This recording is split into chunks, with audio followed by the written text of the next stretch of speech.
Luke Samuels checked his watch for what felt like the 100th time as the helicopter descended toward the remote meditation retreat nestled in the mountains of Colorado, wondering if stepping away from his empire for 2 weeks was the most brilliant decision or the most foolish mistake of his career.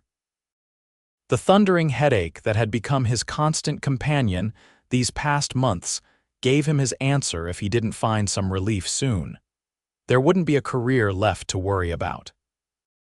At 42, Luke had built Revita Life Pharmaceuticals from a small research lab into a global powerhouse worth billions, but the cost had been steep. The recent FDA approval of their groundbreaking pain management drug had brought unprecedented scrutiny, board tensions, and acquisition attempts from larger competitors. His doctor had been blunt: find a way to manage his stress or prepare for a heart attack before 50.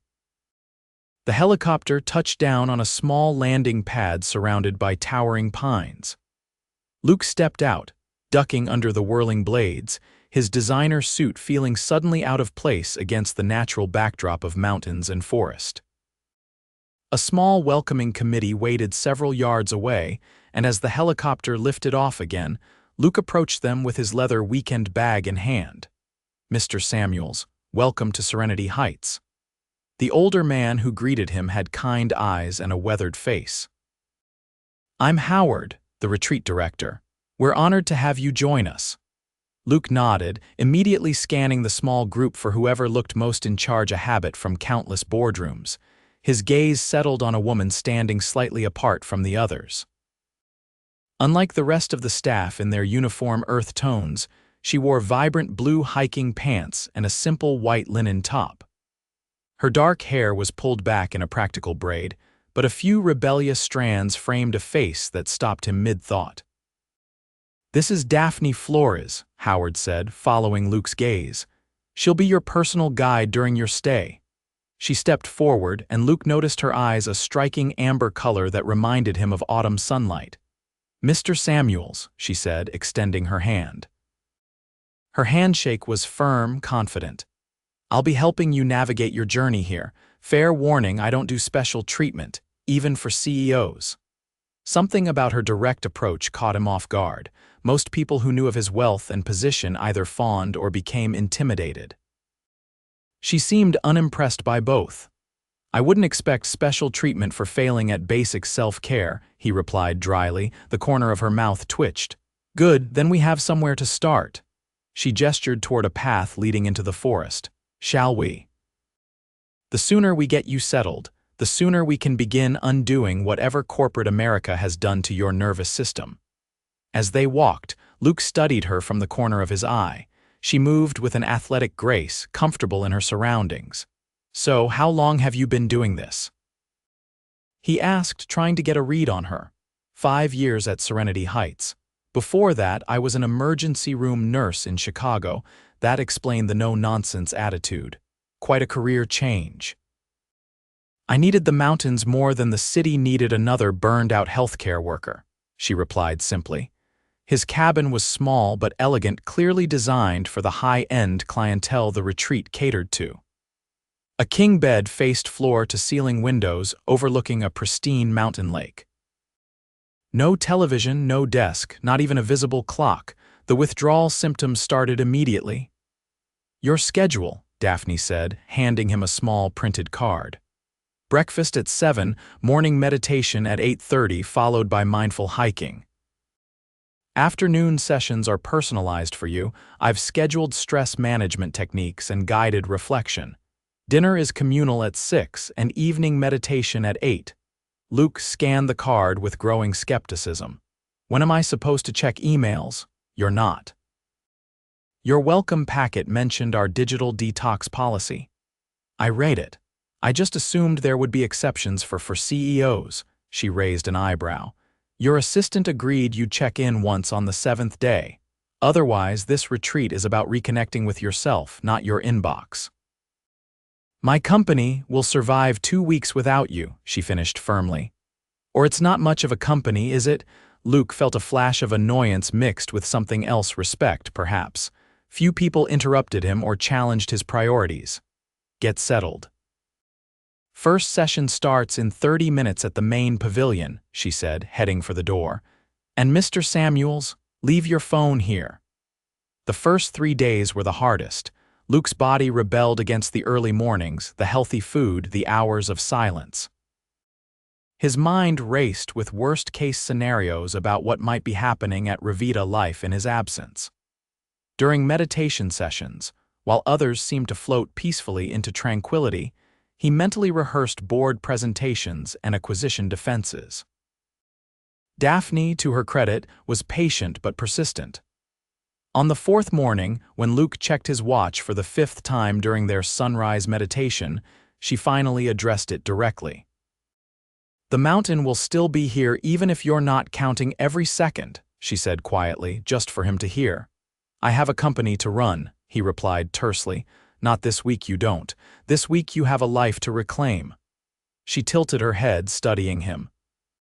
"What happens to Revita Life if you drop dead from stress next month? Who runs it then?"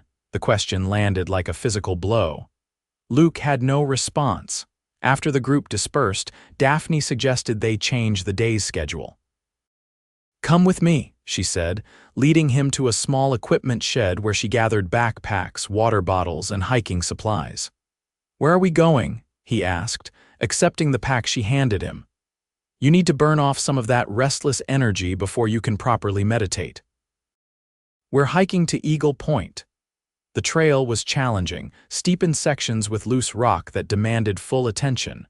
An hour in, Luke was breathing hard, his designer hiking clothes damp with sweat. Yet something was happening with each step, each controlled breath. His mind was quieting.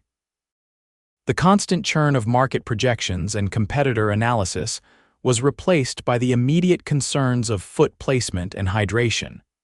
At the summit, they stood silently looking out over a vista of mountains that stretched to the horizon. Luke felt something unlock in his chest, a tightness he hadn't realized he'd been carrying for years.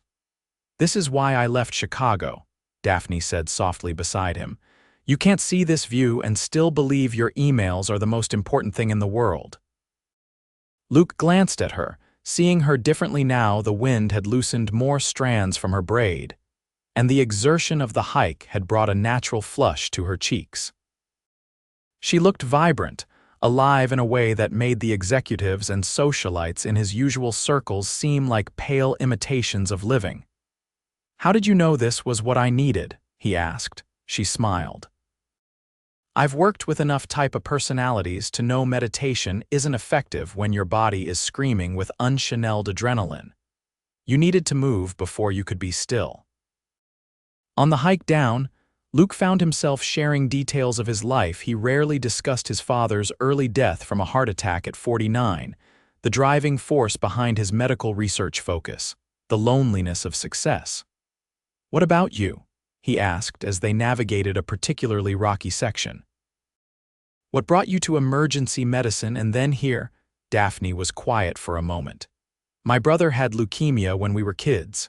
I spent so much time in hospitals I eventually felt more at home there than anywhere else. Becoming a nurse was obvious. And leaving." She stepped carefully over a fallen log. 3 consecutive shifts I lost patients I couldn't save, young people with so much life ahead of them. The last one was a CEO, actually 44, massive heart attack in the middle of a conference call. She gave him a pointed look. "I decided I'd rather help people prevent disasters than try to save them after the fact." That evening, Luke skipped checking his watch during meditation. Instead, he focused on his breath as Daphne had taught him, and for brief moments, he found the mental quiet that had eluded him all week. By the end of the first week, a routine had developed. Mornings began with a hike or yoga, followed by meditation practices. Afternoons were spent with various mindfulness exercises, and evenings often found Luke and Daphne talking by the lake as the sun set. Conversations that ranged from business philosophy to favorite books to childhood memories. On the 7th day, his designated check-in day, Luke spent just 15 minutes on his phone, scanning critical emails and sending brief responses.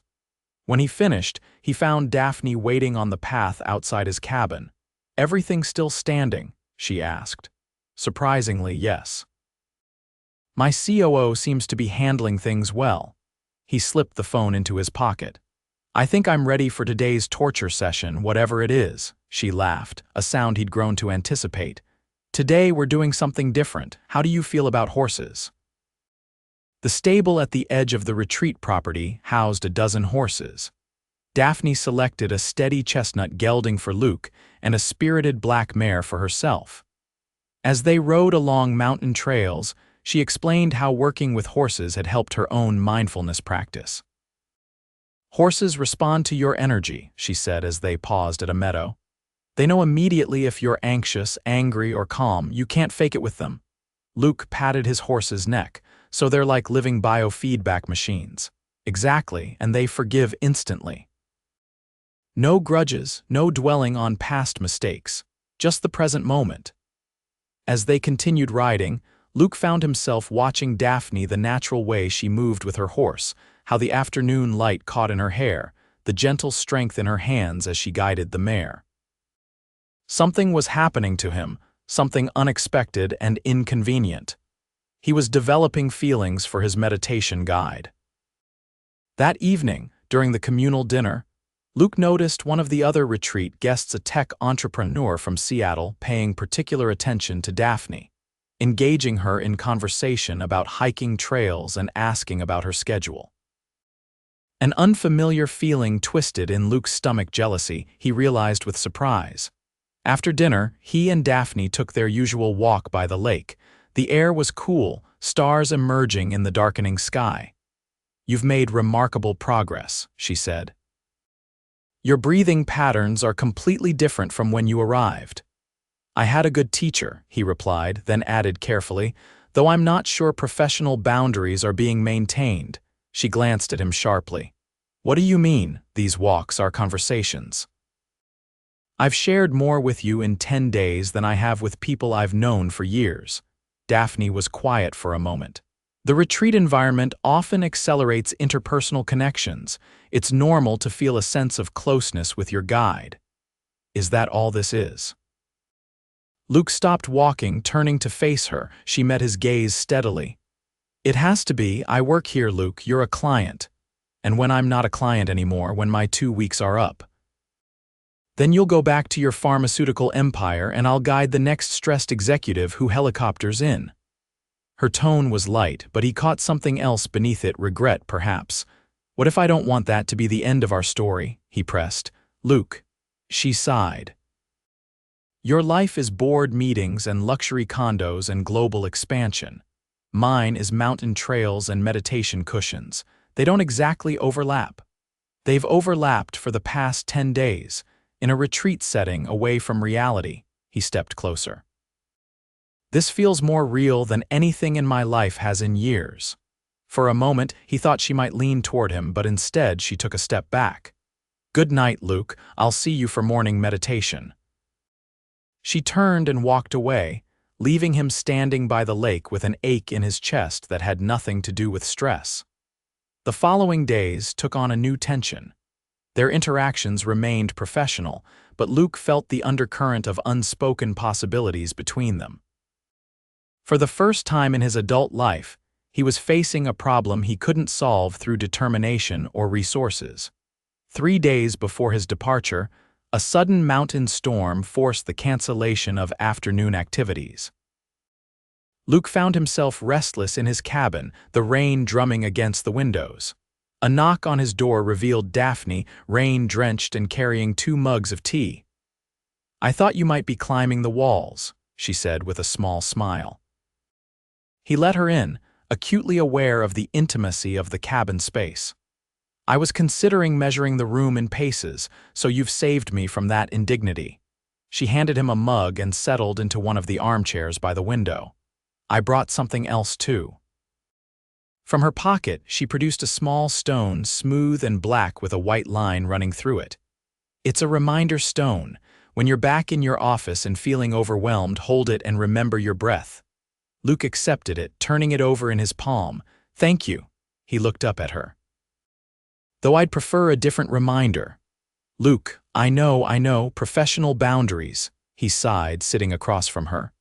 Can we at least acknowledge that there's something here, that I'm not imagining this connection? Daphne cradled her mug, looking out at the rain. You're not imagining it, she said finally. But it doesn't change the realities of our lives. Realities can change. People make new choices every day. She looked at him then, really looked at him. What exactly are you suggesting? I don't know, he admitted. I just know that walking away from whatever this is without exploring it would be the biggest regret of my life. The rain fell harder, creating a cocoon of sound around them. Daphne set her mug down. I've seen what happens when people make impulsive decisions based on retreat experiences. The real world has a way of reasserting itself.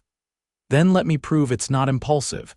Give me a chance after I leave here. She studied him, her amber eyes searching his face. The retreat has a policy. Guides can't contact guests for at least 3 months after their stay. It's to prevent exactly this situation. 3 months, he repeated, and then, if you still feel the same way, you know where to find me. It wasn't the answer he wanted, but it was more than an outright rejection. Luke nodded slowly. 3 months. His final days at the retreat passed too quickly. Luke threw himself into the practices with renewed dedication, determined to take as much as possible back to his regular life. Daphne maintained her professional demeanor, though he sometimes caught her watching him with an expression that gave him hope. On his last morning, they hiked back to Eagle Point to watch the sunrise. Standing side by side as the first golden light spilled over the mountains, Luke felt a peace he hadn't known in years. Whatever happens, he said quietly, you've changed my life, Daphne, thank you. She turned to him, her face softened by the dawn light. Promise me something, anything. Don't lose this. When you go back, don't let the old patterns take over again. I won't, he promised. And then, because he couldn't leave without knowing, he leaned forward and kissed her gently, briefly. Her lips were soft against his, and for a heartbeat, she kissed him back before pulling away. 3 months, she reminded him, but her eyes held a promise of their own. The helicopter ride back to civilization felt like traveling between worlds. Luke watched the retreat grow smaller beneath him, already planning his return. The first week back at Revita life was a shock to his system, the noise, the pace, the constant demands. But something had fundamentally shifted. Luke kept Daphne's stone in his pocket, running his thumb over its smooth surface during stressful meetings. He set boundaries he'd never considered before: no emails after 8 p.m., no working weekends, regular exercise. His executive team noticed the change immediately. Whatever they did at that retreat, it worked, his COO commented after Luke calmly navigated a potentially disastrous product delay. You're different. I'm the same person, Luke replied, just with better priorities. As the weeks passed, Luke found himself incorporating elements of his retreat experience into his corporate environment. He instituted optional meditation breaks for employees, redesigned the office to include more natural light and plants, and personally led a company-wide initiative on workplace wellness. At night, alone in his penthouse apartment, he thought of Daphne, wondering what trails she was hiking, what stressed executives she was guiding, whether she thought of him too. He wrote her letters he didn't send, saving them for when the 3 months were up. Exactly 12 weeks after leaving Serenity Heights, Luke canceled his meetings, handed control to his COO, and boarded his private jet. This time, he drove himself from the airport, taking the winding mountain roads at a measured pace, watching the scenery transform from suburban sprawl to pristine wilderness. When he arrived at the retreat, Howard greeted him with knowing eyes. She's leading a group at Aspen Grove, he said without Luke having to ask. They should be finishing up soon. Luke found the meditation platform nestled among towering aspen trees. A small group sat in a circle, Daphne's voice gently guiding them through a final practice. He waited at the edge of the clearing, heart pounding as the session concluded and the participants dispersed. When Daphne finally looked up and saw him, her expression shifted from surprise to something warmer. She approached slowly, stopping just out of reach. "You came back," she said simply. "I told you I would," he held up her stone. "This helped, but it wasn't enough, and Revita Life, your empire, still standing. Better, actually. Turns out a CEO who isn't on the verge of a breakdown makes better decisions." He took a step closer. "I've made some changes." "What kind of changes?" "I've restructured my role. More strategic oversight, less day-to-day management. I've also bought property nearby a cabin about 20 minutes from here." Her eyes widened. "Luke, I'm not asking you to change your life," he said quickly. "I'm changing mine. I can run Revita Life from anywhere with an internet connection for most of the year. The mountains have better air for thinking anyway."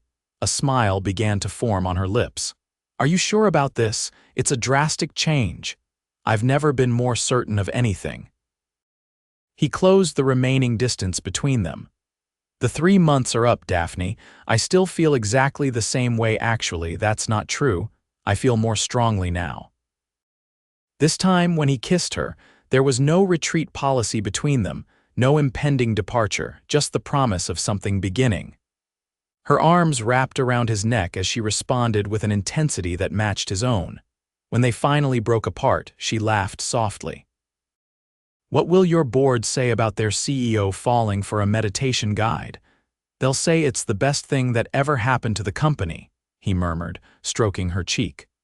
"What will your colleagues say about you falling for a formerly stressed-out executive?" "They'll say they saw it coming the day you arrived." She smiled up at him. "Howard's been giving me knowing looks for months." Over the next year, Luke divided his time between the mountains and the city, gradually shifting more of his work to his cabin near the retreat. Daphne continued guiding at Serenity Heights, but also began developing wellness programs for Revita Life's employee health initiative. Their relationship deepened through seasons of change, summer hikes to hidden alpine lakes, autumn horseback rides through gold-leaved forests, winter evenings by the fireplace discussing everything and nothing. Luke learned to slow down, to appreciate silence, to measure wealth in moments rather than millions. Daphne learned that not all ambitious men were running from themselves, that sometimes strength and vulnerability could coexist perfectly. On the anniversary of their first meeting, Luke took Daphne back to Eagle Point at sunrise. As the mountains turned pink with first light, he knelt on the rocky ground and offered her not just a ring, but a vision of a shared future, one that balanced purpose and peace, ambition and authenticity. "When I came here a year ago, I was looking for stress management techniques," he said, holding her hands in his. "I never expected to find my soulmate, my teacher, my best friend." Tears glistened in Daphne's amber eyes. "And I never expected that the stressed-out CEO who couldn't sit still for 5 minutes would be the love of my life." They were married the following spring in a small ceremony at Serenity Heights, with mountains as their witnesses and stars as their canopy. The retreat staff and Luke's executive team mingled awkwardly at first, then found common ground in stories about the couple. Revita Life continued to flourish under Luke's more balanced leadership, expanding its research into preventative care and holistic treatments. Daphne's influence shifted the company culture toward one that valued employee well-being as much as bottom-line results. Together, they established a foundation that funded meditation and wellness programs for high-stress professions, starting with emergency room nurses. Their mountain home became a sanctuary where the boundaries between work and life, success and joy, ambition and peace were reimagined. Luke kept Daphne's stone on his desk as a reminder of how a simple choice to step away had led him toward everything that truly mattered. On quiet evenings, they would often sit on their porch watching the sunset paint the mountains in fire and gold. "Do you ever miss your old life?" Daphne would sometimes ask, and Luke would always shake his head, drawing her closer. "I didn't have a life before you," he would answer. "I had an impressive resume and an empty penthouse. This is living." As years passed, their family grew to include twin daughters who learned meditation before mathematics, and who knew the mountain trails as intimately as city children know playgrounds. Luke taught them about business and ambition, while Daphne taught them about compassion and presence. Together, they showed their daughters that the most valuable treasures are not kept in vaults but in moments of connection. The stressed CEO who once couldn't sit still for 5 minutes became the man who could spend hours watching clouds drift across mountain peaks, his hand intertwined with the meditation guide who had shown him how to breathe again. And in that breath, in that pause between the incessant demands of the world, they had found not just each other, but the truest version of themselves.